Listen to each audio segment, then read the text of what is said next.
Well, hello, everyone. Thank you so much for joining us here tonight, and thank you enormously for putting up with half an hour of siren noises before we got underway. We're very grateful for your forbearance, and I promise that it will all be worth it. Before we begin, I would like to acknowledge that we are, of course, gathered here in Treaty 1 territory, and the land on which we gather is the traditional territory of the Anishinaabe, Innuit, Anishinaabe, Dakota, and Dene peoples, the homeland of the Red River Métis. In addition, McNally Robinson Booksellers itself rests on the land once occupied by the Métis community of Roostertown. We are here, of course, to celebrate the latest brilliant book from Linden MacIntyre, An Accidental Villain, A Soldier's Tale of War, Deceit, and Exile. Please give him a very warm welcome.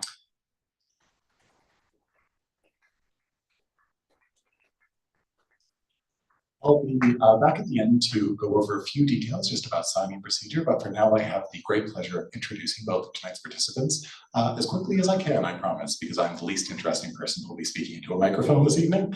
But I will let you know that there will be an opportunity for questions following the conversation that'll take place to my left. At that point, I'll wander up to you with this handheld microphone in a non-threatening manner, just to ensure that all those watching at home can hear your questions and to prevent us from having to repeat them. But for now, I have the great pleasure of introducing both of our participants tonight. Your host, on my far left, Reg Sherren, has been introducing Canadians to the people and stories they care about for over 4 decades. Known for his unique storytelling abilities, this award-winning journalist and author has reported around the world, from the Persian Gulf, Europe, Japan, and across the USA. A veteran broadcaster, in his career, Sherren has worked as an investigative consumer journalist, foreign correspondent, network host, and documentary filmmaker. Sherren has also been the recipient of numerous journalism awards from the New York and Columbus International Film and Video Festivals, as well as the Radio and Television News Directors Association. His first book, That Wasn't the Plan, published by Douglas MacIntyre, was chosen by the Globe and Mail as a best fall read. His second book, 4 Seasons, from Flanker Press, was released this spring. Reg and his family reside in Winnipeg. Linden MacIntyre's best-selling first novel, The Long Stretch, was nominated for CBA Libris Award in his boyhood memoir, Causeway, A Passage from Innocence, won both the Edna Stabler Award for Creative Nonfiction and the Evelyn Richardson Award. His second novel, the best-selling The Bishop's Man, won the Scotiabank Giller Prize, among other awards. The third book in the Lucent trilogy, Why Men Lie, was also a #1 bestseller, as well as a Globe and Mail canvas book.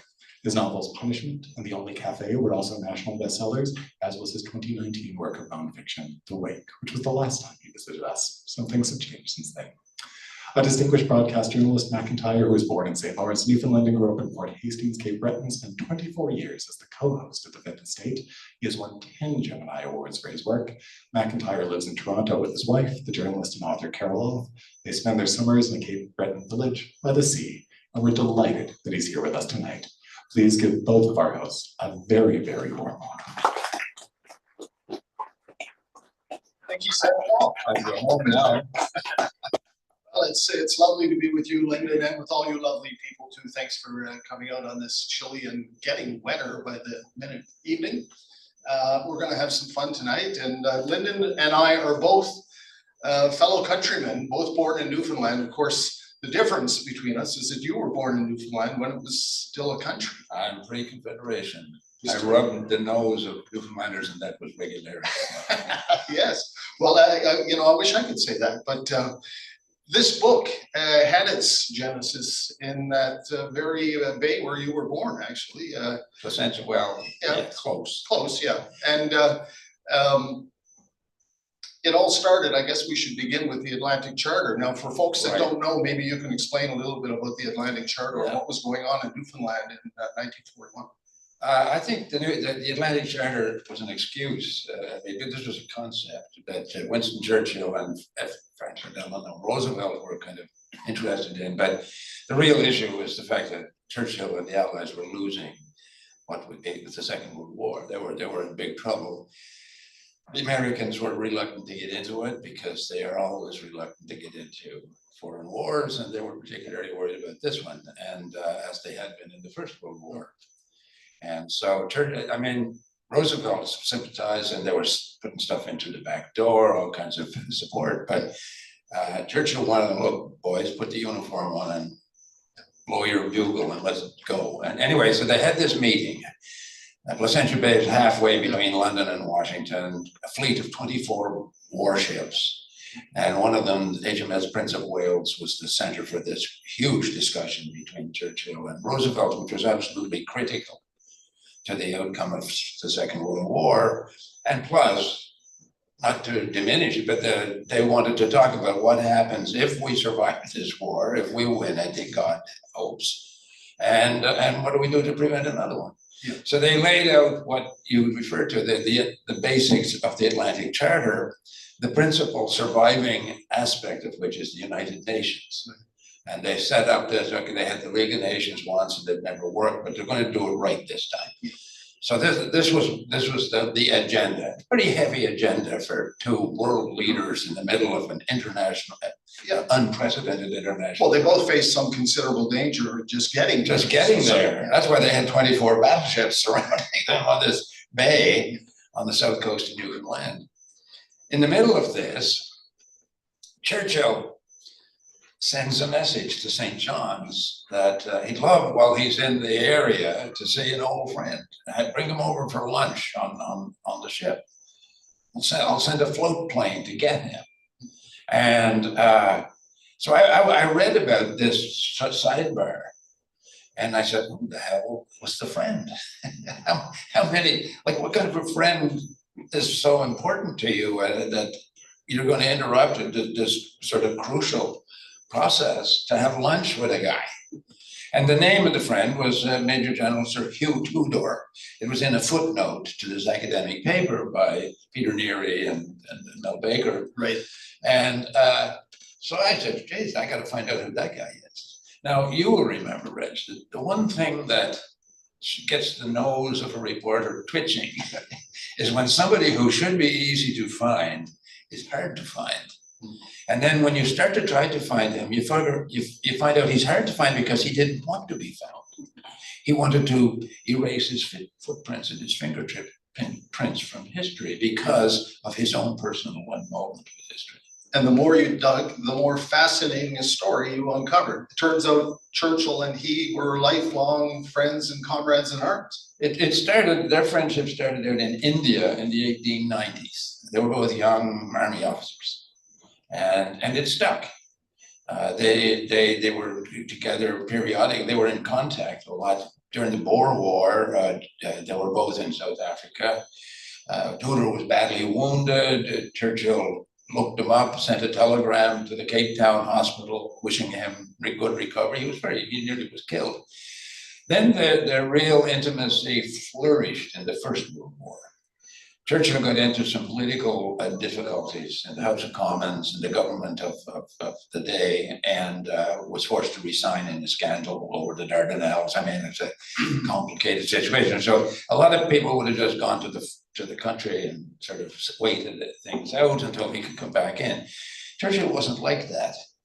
He was an honorary lieutenant colonel in a battalion of British Army, and he said, I'm going to put the uniform on, I'm going to go to the Western Front. He had an incredible love of war and violence. He once said in a letter to his wife, he says, war is a game to be played with a smile. And if you can't smile, stay out of the way until you can smile. And that was his attitude. When he was in the army, if there was a war broke out in Cuba or someplace like that, he would take a leave of absence from the military and he would get a contract from some newspaper. He was even captured in the Boer War. He was captured in the Boer War. And you know what, this is a very important moment in his life because he was in a position to publicize his and exaggerate his war stories. And so he gets captured. He always, like, he would get out, he'd get into gunfights in the middle of the action when he was supposed to be taking notes, writing stories. And he got into one big gunfight. So that the Boers got him, locked him up, and he escaped. And of course, what we know about the escape and his survival is from his account of it. The Boers never really. So he writes this amazing story, which launched his political career. So he went into the end of the First World War, and Tudor was there making a name for himself. Well, it was in 1916. Actually, when he bailed out of politics and he went to war with a uniform on, lieutenant colonel, battalion commander, very colorful dude. He didn't do anything that wasn't high profile. And he was a lieutenant colonel, battalion commander. Tudor, his buddy, at this point was a brigadier general running the whole artillery of the 9th Scottish Infantry Division, the whole artillery operation. And the two of them, they spent a lot of time. During the war and in the years, Churchill was there for a few months, and then he gets hauled back to politics, back into the House of Commons and Minister of Munitions. Very important job. Well, all the time that he and Tudor were out there, they were having their drinks of Veuve Clicquot they liked. Yeah. And they were dining and, just shooting the breeze. All the bombs were falling around them and making plans. Churchill reveals to Tudor out there that one of his great vision of how to win the war was what we now know as the tank. These huge machines that would be unstoppable. And he was explaining all this to Tudor. Tudor's great vision for winning the war was to cover the battlefield with smoke. So instead of, the big artillery barrage that would just warn the bad guys that you were coming, and then you send the troops out, they all get machine gun. So he said, mix in smoke bombs with those other bombs, and then the bad guys can't see them coming. And then Churchill goes back into politics, he becomes the Minister of Munitions, and both of these things become realities. So they were very close, and it was that intimacy that basically ruined Henry Tudor's life. Because they got through the war, and then there was another difficulty emerging in a place called Ireland. Yes, we all know about that. Yeah, well, it occurs to me there were something like 200,000 Irishmen who fought in the Second World War from not just Ireland, but other countries. In the First World War. Yes, and the British were dissing the Irish. Oh, the Irish, they're traitors. And there were 3 purely Irish divisions on the ground, the Western Front. Not surprisingly, one was Catholic, one was Protestant, and one was mixed. But so 3 fighting divisions. So they lost 30, 40,000 men, but a lot of other men came back home to very disenchanted. And the fellows, there was a lot of Republicans and a lot of, like radicals joined the British Army, largely because they wanted a scrap. Yeah. But some of them explained that we didn't know Irish history. We didn't know what the British were doing to us at home. And of course there was an independence political party. The Irish Independence Party was very much in support of the British war effort, and they were going around telling all the potential rebels and the Republicans, come on, put your hat in the ring on this, and then we'll get back to our struggle for independence afterwards. So a lot of people responded, but it didn't really work. Because in 1916, the Irish Republican Army, the Sinn Féin, they launched an uprising in the middle of the one. Britain's back is against the wall. It was unforgivable from the British point of view, the Easter Rebellion. Yes. And the Easter Rebellion was very unpopular in Ireland. It would have been a major setback for the independence movement if it had just been allowed to sort of peter out, and instead of that, the British Army started to execute people by firing a squad daily, day after day, a bunch more people. So all these rebels who were kind of like everybody said, these guys are crazy, they're martyrs. And suddenly the independence movement had traction. Yeah. Sinn Féin was political power. The IRA and the Irish Volunteers were popular. People were flocking to them. So the war to end all wars is over, but now this has caught fire. Yeah. And Churchill has an idea for his old buddy.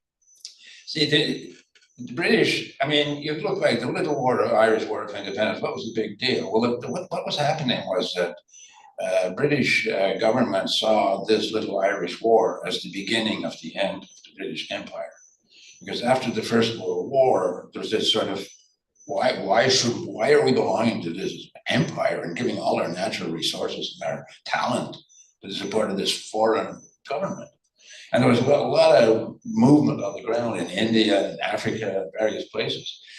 And Ireland was the most advanced and the most serious. So the British government under Lloyd George and Winston Churchill, who was now Minister of War, they decided, we got to put a stop to this. We got to stamp this out. And they started, the first decision they made was, we can't just turn the British Army loose on our own doorstep. I mean, Ireland is a part of the United Kingdom. So we can't just sort of send the army in to wipe them out. So we got to treat this like this is a crime wave. It wasn't quite a police action, but they did use the Irish police. They militarized the Royal Irish Constabulary. They gave them army weapons, they gave them an army mandate, and they said, just go for it. And this is where General Hugh Tudor comes And they had to get an army guy that they could rely on absolutely to run the Royal Irish Constabulary. And Churchill recruited his buddy on the way back. So there was military on the ground in Ireland, Oh, yeah. but there was also what became known as the Black and Tans.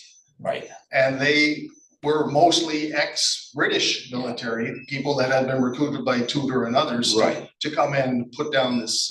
So one of the focuses of the IRA rebellion was to intimidate police officers, who were mostly Irish people, to get out of this police force, which is just an agent of repression by the British. Quit or we'll kill you. And they started knocking them off. Oh, terrorizing their families, boycotting. You'd go into the store, a cop would go into the store to buy something, and after he went out, the lads would visit the store and says, you're not supposed to be serving that fella. He's not one of us. And he might have been an Irishman. So a lot of the Irish police were just resigning in droves.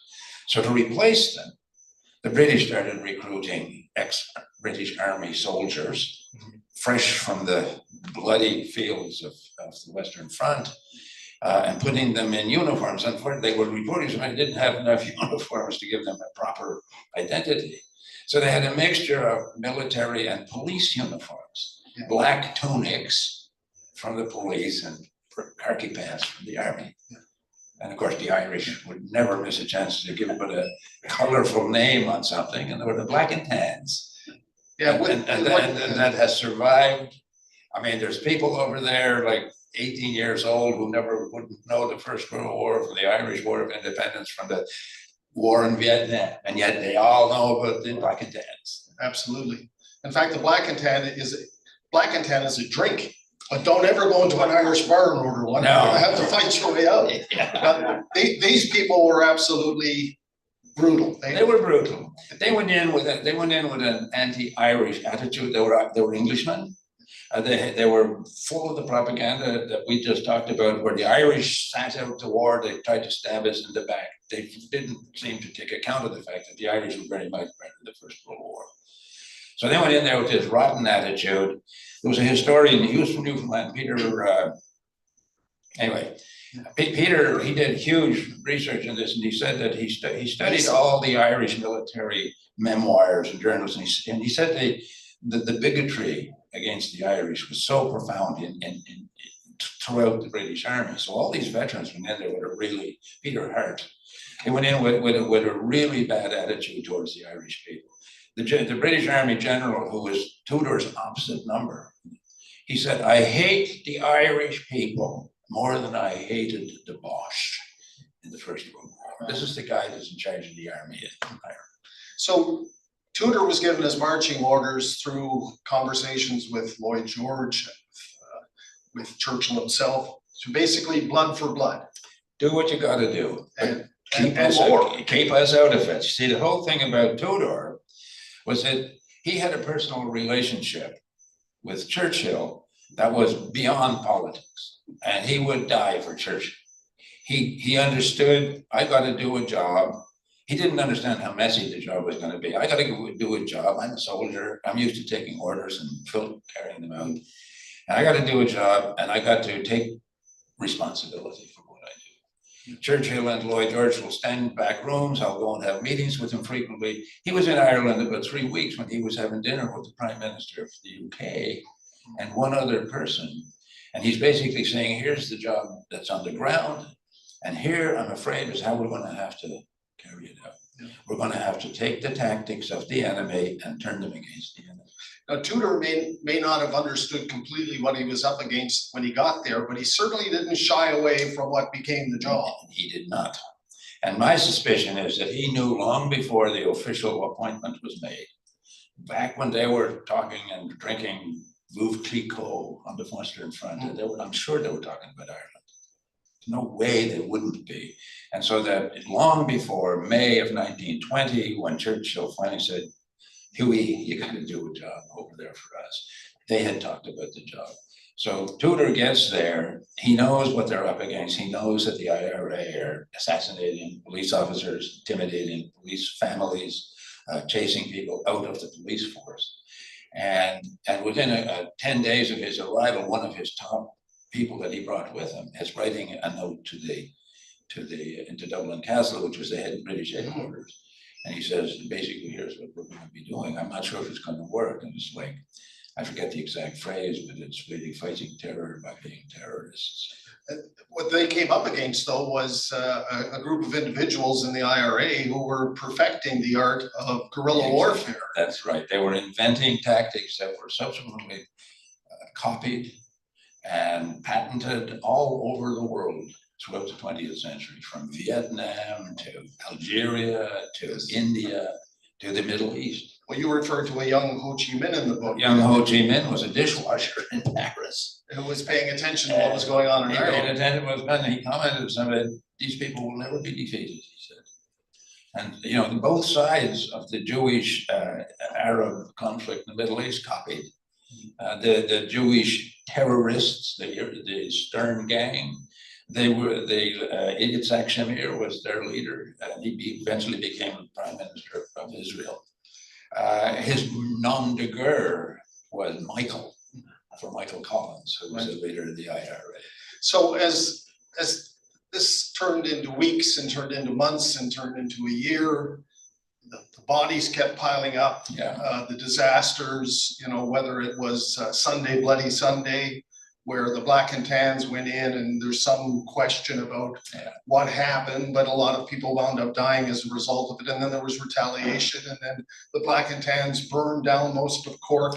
I mean, it was getting unbelievably nasty. The moral of the story is terror versus terror might look good in a murder mystery book, but on the ground it just cycles and cycles and grows and grows until it gets completely uncontrollable. And that's what happened in Ireland. That's what happened to Tudor. He brought in a team of trusted. He was absolutely trustworthy as far as Churchill was concerned. He brought in a half a dozen of his old colleagues from the Western Front and totally trusted them. They were ruthless. And one of them shot off his mouth to a bunch of police officers about how they were supposed to behave. If you see somebody coming down the road at night with his hands in his pockets, you tell him to stop and take his hands out of his pockets, and if he hesitates, shoot him. If you meet anybody that you even suspect being sympathetic to the Sinn Féin, shoot them. And they would shoot them in front of their parents. Yeah, burn their houses down. shoot them, and we've got your back. And that's how they started to behave. So this guy's sermon to a bunch of police officers got into newspapers, and about a month later, he was shot. He was assassinated. His younger brother, who was an army officer in Egypt, said, "I'm going over there and I'm going to find out who killed my brother, and I'm going to get revenge." He lasted about 6 weeks. Nobody was really immune except Tudor, who seemed to be always under guard or spirited away somewhere. Very, very cagey guy. They made a number of attempts to get him. First of all, he moved into the castle. If he had to leave the castle, he had a driver. And the driver didn't ever know where they were going until the car was leaving the castle. Yeah. And so the IRA actually got the driver, found the drivers and said, "You got to tell us." They were, I mean, if they refused, they'd be on the ground, but they never knew until he was on his way. He was an ardent golfer. Yes, and he under guard. Under guard, if he ever did it. Yeah, but he also, you know, was a bit of a loner. And I think as you described it one time, well, even if he wasn't, who would want to hang around with a fellow who was a lightning rod in an electrical store? That was him. And so they stayed away from him. They, there was certain, over a period of a couple of years, there was a collegiality. And these guys were prisoners in the castle by them. They literally ate with their revolvers on the table. You couldn't trust anybody. You couldn't, but some of them would actually go out. A lot of them were horse racing fans, and they'd go to the betting rooms, and they were slightly lower profile. They ride their horses around Phoenix Park, places like that. But there's no evidence in anything that I've been able to research that Tudor ever got away from his desk. He was just nailed to the desk, and he just kept his head down, and he never spoke in public. And after a while, various things took place, and the international press started to pay more and more attention. The pressure started to increase on Lloyd George and on Churchill over what was going on in Ireland, this sort of sanctioned slaughter, if you want to put it that way. And yet, Tudor held fast. Yeah, he did. He said, I was brought in here to win the war, and I want to win the war. And what he didn't understand is that from the politician's point of view, the object wasn't to win the war. The object was to corner the enemy, get them to the table, force the enemy into a negotiating position. And then, of course, we are the top negotiators in history. We just negotiated the end of the First World War. We are good at this. These are just a bunch of, boys, soldiers, fighters, rebels. A couple of them were very smart, but they had absolutely no diplomatic or political experience. Well, there was a high-profile starvation that got a lot of attention, combined with I guess not an assassination, but a hanging. That. There were the British. Those kind of started to turn the table, though. Looking for. There was an Israeli politician. I actually talked to him once, and he was referring to Yasser Arafat. He says, Arafat's problem is, he says, he never misses an opportunity to miss an opportunity. And the British in Ireland were exactly like that. They'd have an opportunity, like they had a great public relations opportunity when Michael Collins launched an assassination campaign. One Sunday morning, he took out about 16 mostly British army people in one slaughter. Sunday morning when most of them were still in bed. Now, in the castle, they're having spin meetings now. Like, this is awful, but you know what? We can turn this into a political advantage. Meanwhile, Tudor's Black and Tans and his auxiliary division, which were worse than Black and Tans, they had a plan to go down to an Irish football match, Gaelic football, all rebels, all Republican sympathizers, everybody in there was an anti-British person.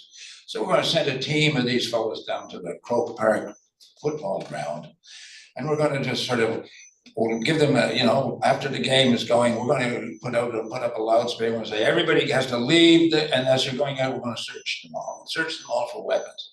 Anyway, his Black and Tans land at the football stadium to walk in, and they start shooting people. Sunday, Bloody Sunday. They shot 16 people, including 3 children, a woman who was engaged to be married the following week, and one of the football players. They were all killed. Suddenly, this opportunity to make some public relations advantage of what happened that morning is ruined by what happened that afternoon. And it just got, and then the IRA wiped out a whole crowd of Black and Tans, we'll call them.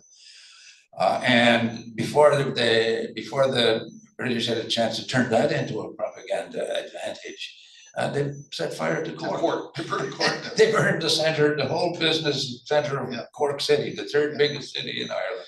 But eventually they did find their way to a table, Michael Collins, and they came right down to the wire, or it was going to be war again, and it sounded like they were going to raise Lloyd George was saying the next war is going to be nothing. It's going to this is going to be just absolute destruction. Yeah. And one of the little sidebars that interests me as a sort of romantic fellow is the fact that in the final days of discussing how are we going to work this out, Churchill turns around. Suddenly Churchill is no longer the hawk. Churchill becomes a dove. How did that happen? Well, his wife wrote him a letter.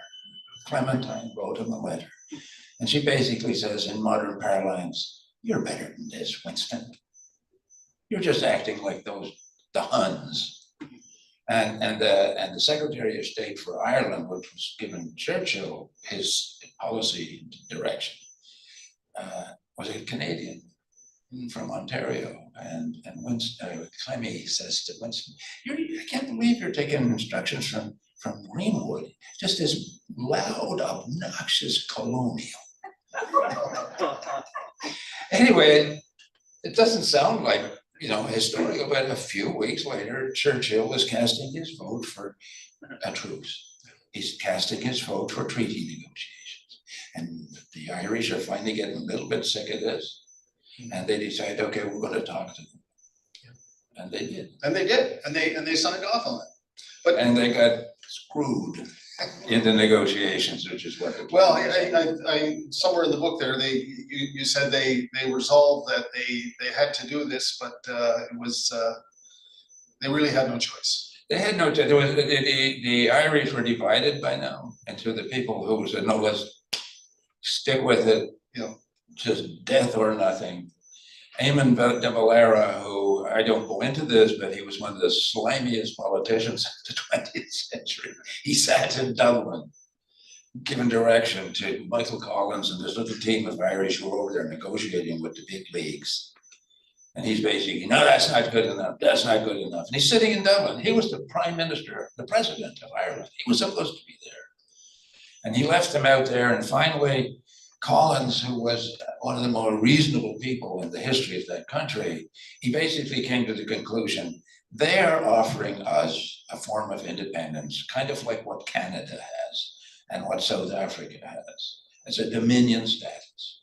We will have a free state. We will have independence. Now they're insisting that we continue to see the king and the British crown as the head of our state. Who cares? We'll get rid of that. We'll get our independence and then we'll deal with what we want our independence to look like. That made total sense. The British says, fine, we'll go on. He goes back to Ireland and De Valera and that gang say, no, that's not good enough for us. And they have a civil war that was bloodier and nastier than the War of Independence. Yeah. But as it turns out, with that signing, General Tudor was out of the job. General Tudor was like on his hind feet, like, I didn't expect it to end this way, and well, what? Churchill makes a little job for him in Palestine. It's in the book. Yeah, don't want to find out, but his little job was kind of like the job in Ireland and Palestine. And he would have been fine there, except that the Lloyd George government collapsed. Churchill was out of power for the first time in about like his life, and Tudor had no friends in politics anymore. And he was stranded. But it seemed like something also had happened to him, because in that time, he decided, out of the blue, you might say, to blow up his marriage. He blew up his marriage. Very publicly, which is... He blew up his... Well, yeah, it wasn't supposed to be public. Yeah. I mean, his wife, he says, he writes to his wife, nobody's going to read this book after all this prattle is there. I don't have to read the book anymore. Anyway, he blew up his marriage, and his wife went to court, and that got in the papers. And he was scandalized then. And some of the very important people that he was dealing with in the British government were very prudish. That not only is it bad that he's blown up his marriage, but he's allowing it to get public. That, one thing is bad, but that's unforgivable. Yeah. So he's unemployed, he's unemployable, he's like stuck. And he's also in danger. He can't very well go home. He can't go home. He's got no home. There's no place to go. There's no safe place. I mean, the IRA shot a guy in Central Park, New York, because they didn't like him. They killed one of the highest ranking British Army officer on his doorstep in one of the poshest neighborhoods of London. This was after peace broke out. Churchill was supposedly just on the same level on the hit list as Hugh or General anyway. But Wilson. So he went back to his private club in London and came across a fellow Campbell that was also a longtime member there, and he had an idea for him. Victor Campbell, a very long story. Victor Campbell was a British naval officer who had been on the Scott expedition to the South Pole, and unlike most of the people on that expedition, he survived. How he survived is another book, and he survived brilliantly. So he's back in. His dad had been a naval officer on the Atlantic, North Atlantic, and got land, big piece of land in the west coast of Newfoundland at some point, and Captain Victor got it. Captain Victor has this bright idea as they're sitting around at this military club in London. I'd like to bring a bunch of people like us to Newfoundland. Lovely place. It's not like the east coast of Newfoundland, which is nothing but rocks and fog and fish. This is the west coast of Newfoundland, where there's animals hunting and fishing and rivers. It's beautiful. It's like, we're going to set up a little colony of people like us there. And he invites Tudor. Tudor actually bought land right next to Victor Campbell's in Newfoundland. Some friends on both sides of the water put together a fake job, basically, for Tudor in the fishery. He would go, because the blown up marriage cost him most of his pension. So he has to have a bit of income. So they make a job for him over there. Now, was he really on the run, do you think? Or was he on the run from his marriage, or was he on his run, on the run from the Irish? He told his daughter, he continued to talk to his daughter off and on, his eldest, Elizabeth. And I managed to, like, I never thought there was any connections, any family connections like that. I found her son. Right. And we talked a lot, but he told her, his whole story for her was that my presence in your life is far too dangerous. I am a lightning rod, basically. They're trying to get me. As a matter of fact, she was playing golf with him one day, and he saw something he didn't like, and he was going to shoot it. And she says, "No, Daddy, that's one of the groundskeepers at the golf course." And like, whether real or imagined, he felt he did. He carried a gun in his pocket, 2 guns, and brass knuckles for the rest of his life. And he lived almost half of his life in Newfoundland. He lived 40 years in Newfoundland. Yeah. Now people go, why? But the big factor in Newfoundland wasn't just, place with old army sweats. He had in his 9th Scottish Infantry Division in the First World War, he had a battalion of really effective Newfoundlanders. One of whom won the Victoria Cross at the age of 17 when he wasn't even supposed to be in the army. So he had a real admiration for He had an admiration for Newfoundland fighting men. That was like, he had that in common with Churchill. There was no higher status you could achieve in life than to be a good soldier and die. And you were going to be famous. But there was an element of possibilities, I guess, of danger in Newfoundland. I think back in 1800, there was a rebellion by Irish inside the Royal Newfoundland Regiment who were dissatisfied. I think you were talking about that discrimination. Most of the military there were able to fish to augment their income, but they wouldn't allow the Irish to do it. So they came up with a plan to take over the armory, but it failed. You know the Irish Newfoundlanders better than I do. And, they're pretty like, live and let live. Most of them were immigrants from the early 1800s, so they weren't part of all that Fenian stuff. They really didn't pay much attention to what was going on in Britain in the early 20th century. Well, I guess what I was getting at, there is a persistent story, if you want to call it a story, that 2 fellas came one night to kill him. What I call a rumor too delicious not to swallow.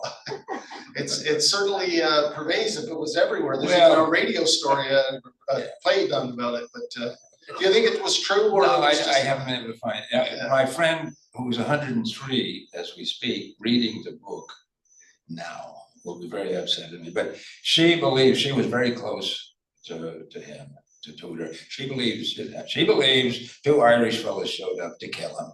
And one of them stupidly let the cat out of the bag. The Catholic Archbishop found out about what they were going to do and had them sent away. Yes, the priest told them they weren't going to get away with it. They weren't going to get away with it. Well, you don't care if you get bit, like you're going to get caught. You're going to make a mess. Get.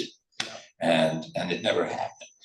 And one of the supposed pieces of evidence was that in 1953, this was 4 years after Newfoundland joined Confederation, and came under the criminal code. He applied for permission to carry his Webley .455 revolver, which he had been carrying all along anyway. And on the application, he writes, reasons for application. He says for personal security. Yeah. So he still felt threatened. Right. Whether, like as we said before, real or imagined. Now you mentioned this individual that was a very close friend of his. There was no real indication of any other kind of romantic inclination beyond his wife. But she seemed to have a very special friendship with him, did she not? She had a special friend. Her best friend had an even more special friendship. That's too much of a spoiler. So I'm not going. No. It's a curious thing to me that this individual, General Tudor, who kept a personal diary, who wrote quite a bit about his exploits in the First World War and in other areas, not a line about Ireland. Not a memoir, not a diary, not a speech, never mentioned Ireland. In one of the letters to Churchill, later in their lives, he says, I'm thinking of writing my own, because the books were starting to get written about the Black and Tans and stuff like that, and he hated it. He was like, no, this is wrong, this is false, this is like, what do they call it now, false, fake news. Yes. And he says, I'm tempted to write my own, and I might get started, and I want you to edit it, he says to Churchill in a letter. And Churchill says, he does another about turn. I shall be very interested to read what you write, but I'm not going to edit it. My literary days are past, he says. In other words, I wouldn't touch that with a 10-foot pole. Well, it was a curious thing. At the end of the day, when I go through this book and I see what he faced and the political turmoil that came with it in Ireland, and yet his steadfast resolve, I have to wonder whether he was an accidental villain at all. You know what, I've done about 6 interviews in Ireland, because the book is published over there too. Everybody asks, now, was he really such an accidental villain, or was he really a deliberate son of a bitch? Wasn't he? And I say, so I was on the radio one day with Belfast, where they're particularly ticklish, and I said, have we got time? This was a live, one of those talk shows. I said, do we have time for a deep moral conversation about responsibility and deliberate and accidental? Not really, he says. But where there's more time, I basically say, look, I believe that people's accountability and guilt have to take into account motivation. Now, he didn't go into Ireland motivated to murder people. He went over there as a sort of a kind of a sentimental friend of Churchill's, and then a sort of a blind slave of duty to the British Empire, which was practically. It's a good way to put it. Yeah. And he went in there with kind of motives of doing the right thing as he saw it. And he got, by the murder, like people who were close to him in Ireland say that there was no evidence that he had any attitudes, opinions, political notions about Ireland or Irish people when he went in there. And but he became extremely bitter because as people around him started to get assassinated, knocked off, shot in the back, all kinds of stuff that he considered to be terribly un-British. And there were no rules, there were no scruples, there were no uniforms on the side that he was fighting. It was, and a lot of them were really, like several of them were veterans of the British Army, and they were really effective. But at the end of the day, he remains a bit of an enigma. He is. I ask myself, if he had been around to be interviewed and to get into sort of deep conversation with, would I have liked him? And just today, I said, I don't think so. I think I agree with you. I don't think I'd have liked him very much. I mean, you know, there's a moral compass, and I guess it's suspended somewhat in times of war or in this particular case, but my God, when you look at death after slaughter after. Yeah, and no evidence of remorse on his part. None. The price of doing business. Yeah. Well, like I said, the black and tan is a stout on the top with ale on the bottom, usually Bass ale, but do not order one in Ireland. They call it a half and half there. If you call it a black and tan, you might have to fight your way out. We're gonna open this up for some questions. Yeah, I talk a lot too much. I want to hear. Oh, it's all great. There was a friend of mine, you know, we talk about the Irish and their religious things. A friend of mine was over there. He's MacLeod. He's Alistair MacLeod's son. Actually, he's a writer. He was in Galway for a while, a year or so ago, and MacLeod is a Protestant name, whether you know it or not. So he's hanging out around a pub, and they all assume he's a Protestant. And but everybody's getting to know him. He comes and he goes, and so one evening he's getting near the end of his time there, and somebody did something that he liked that made him happy, and he says, "God bless you." And the guy says, "Where did you learn to do that?" And he says, "Well, I'm like yourself, I'm a Catholic."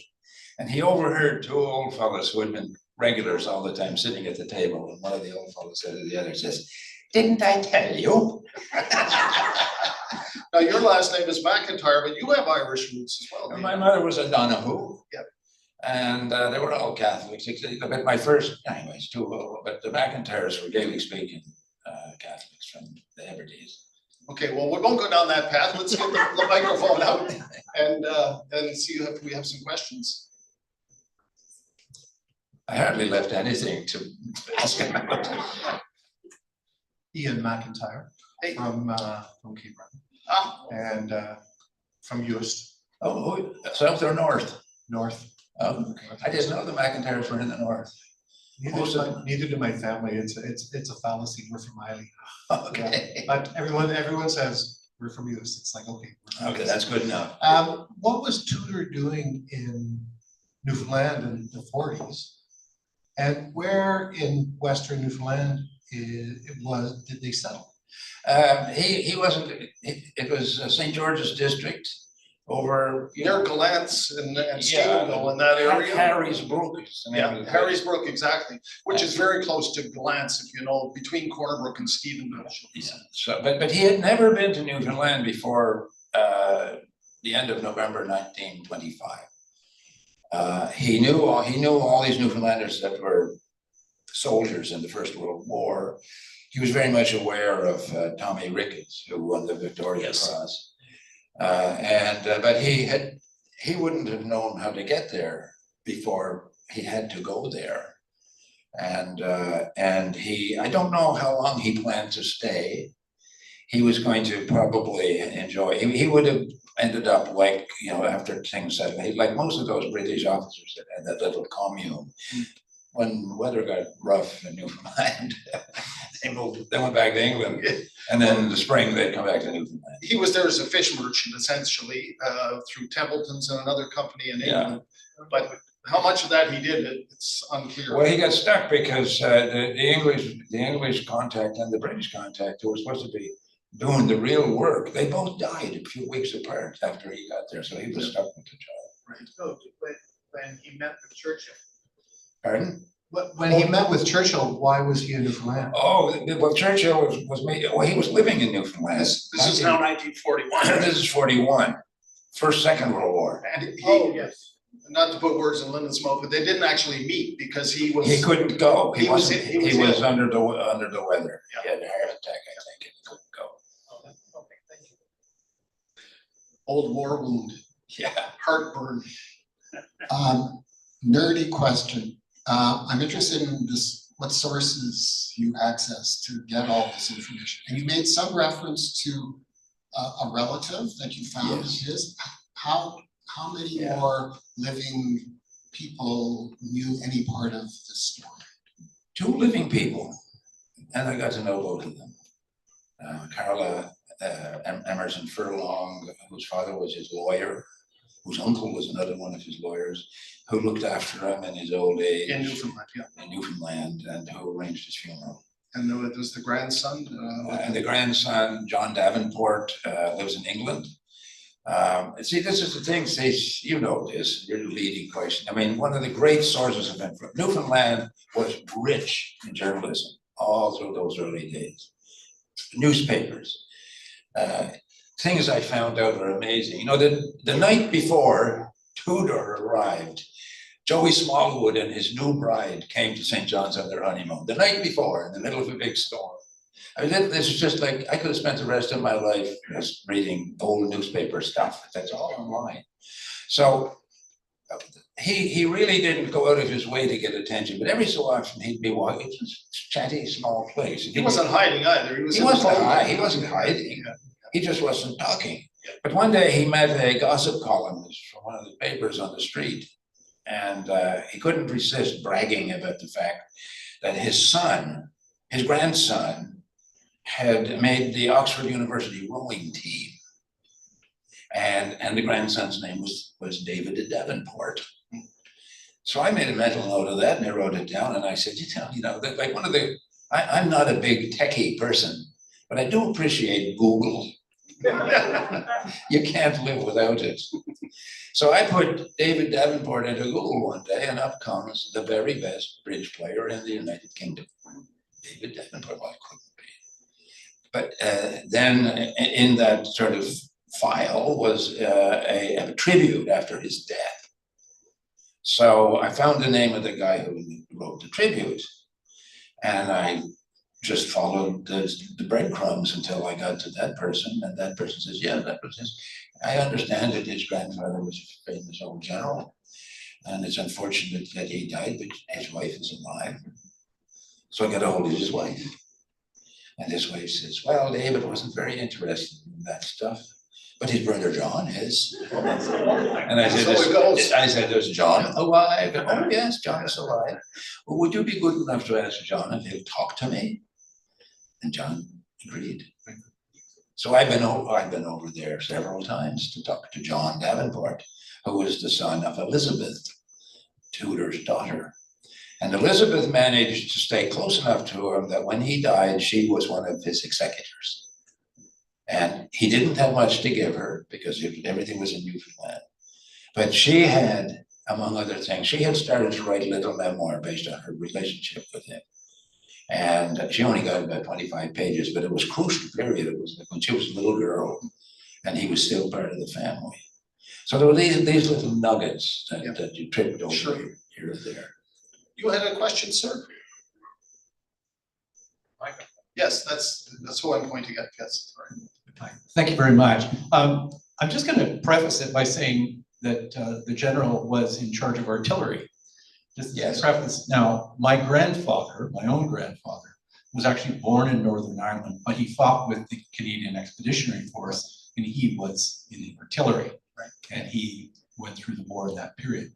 But one of the points with this at that time is, and it's interesting, he was driven more by connections.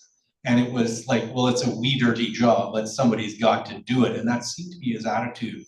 But it was like the immoral behavior, but that seemed to be more the norm rather than the exception. And I was just looking up on the infamous Google myself about another incident, which is kind of related. It talks about how the intrigues that went on. The German military in 1916, they were called the Massenagant, 25,000 rifles that they captured because they defeated the Russians, and more than 1 million rounds of ammunition they were trying to secret into Ireland to help foment rebellion. So there was lots of people with lots of angles on this. Sure. And you know, it's like it seemed to be normative. Everyone was brutal, and the IRA was writing the book on nasty guerrilla warfare. So there was, he was not the exception, he was the rule. Just to do this. Tudor was. Yeah, Tudor was, and the second point was that was to ask about your opinion about that. The second one was about him being a Newfoundland, like he's like hiding in plain sight. Yeah. And there's a lot of connections and but there's so little about him. And I find that just extraordinary that this is a guy with so many big connections, who seemed to be so integral, had a position in the fishery in Newfoundland, and yet there's nothing about him. This is the most, you've dug up an extraordinary tale, but there's like, how can that be? That there isn't more known, that he isn't more known. Thank you. There was no social media. Social media was a newspaper and a letter home. That was it. Newfoundland was indeed an outport for And quite you a long could, time. as you know, people understand. I mean, there was a ship from Liverpool in Newfoundland every week, ship from New York, Boston, Halifax.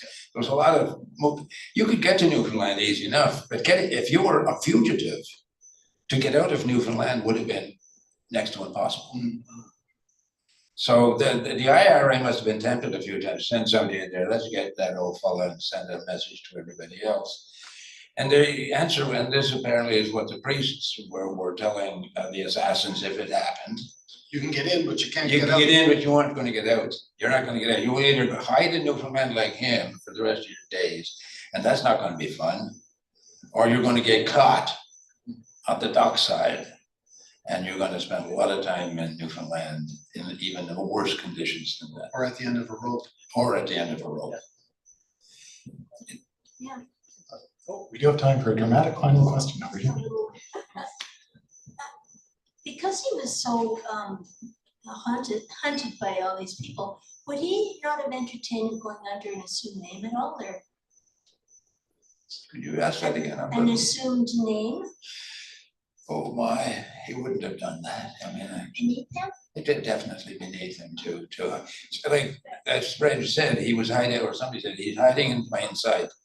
You know, when he got off the ship in late November 1925, and during the levees, they used to have levees on New Year's Day and once upon a time. He was at the Anglican bishop's level. He was at the Catholic archbishop's levy. His name was in the paper. He helped start up a Boy Scout troop. He started a chess club or a bridge, one or the other. He was good at both. And he was active. He didn't make speeches. He made one stupid speech. They made some service club got him to make a speech when the Second World War was breaking out, and he basically said they're going to go nowhere with this because we got the French army on our side, and it's the most effective army on the planet. He says. Well, his pride as a general as well may not have allowed him to. He was very proud of who he was as a general. And he was a knight. He was Sir Hugh. Can we try to sneak one more question in? Harriet, do you have a question there? Sorry. Well, it sort of relates to what this question was, like, what was his income? What did he do on a daily basis? Where did he die? How, like, who was he with, kind of thing? I'd like to know. He died in St. John's. He died in Veterans Pavilion at the hospital. He had been living in Churchill Apartments at Conklin St. John's. And his two friends, Monica McCarthy and Carla Emerson, took care of his final. They contacted the family in England and said, your dad's died. And they said, fine, bury him.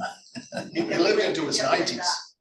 So this is like 1965? 65, and then the interesting thing, when on 1962, his 92nd birthday, he gave an interview to a reporter for the one St. John's newspaper. Telegram problem.